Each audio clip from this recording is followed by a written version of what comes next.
అలాగే ఈ సినిమా అనేది నా కమ్యూనికేషన్ నేను వీళ్ళ మీద ఫీల్ అయ్యేది.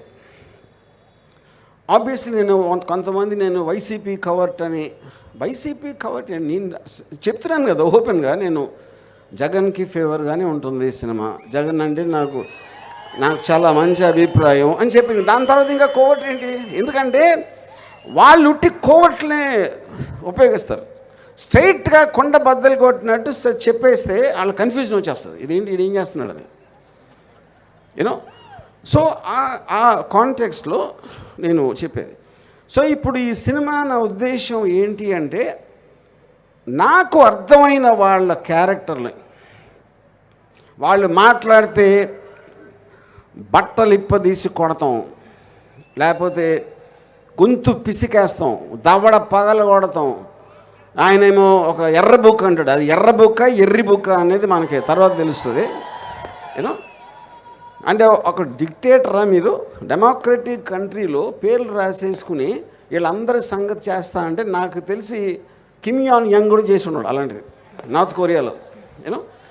సో ఈ కైండ్ ఆఫ్ రెటారిక్ డైలాగ్స్తో వచ్చే వాళ్ళ మెంటాలిటీ ఎలా ఉంటుందని నేను రీసెర్చ్ చేసిన అవసరం లేదు.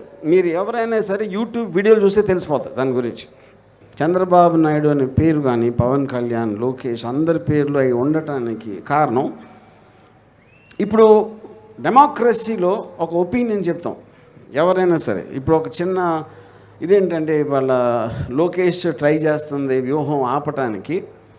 తను వన్ ఆఫ్ ద థింగ్స్ ఏం పెట్టాడంటే, పిటిషన్లో ఇలా మమ్మల్ని కించపరుస్తున్నారు సినిమాలో. తను పొద్దున్న లెగిస్తే చేసేది ఉట్టి కించపరచడం. జగన్ని సైకో జగన్ అంటాడు, లేకపోతే మా హంతకుడు అంటాడు, ఇది అంటాడు, అదంటాడు. అది కించపరచడం కదా అసలు? ఇది మీనింగ్ ఉందా దానికి?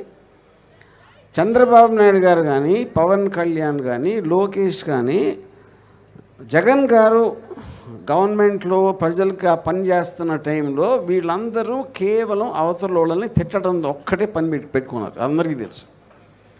అలాంటి వాళ్ళు వ్యూహంలో వాళ్ళని కించపరుస్తున్నాను అనే దాని మీద కోర్టుకు వెళ్ళడం కన్నా పెద్ద జోక్ నేను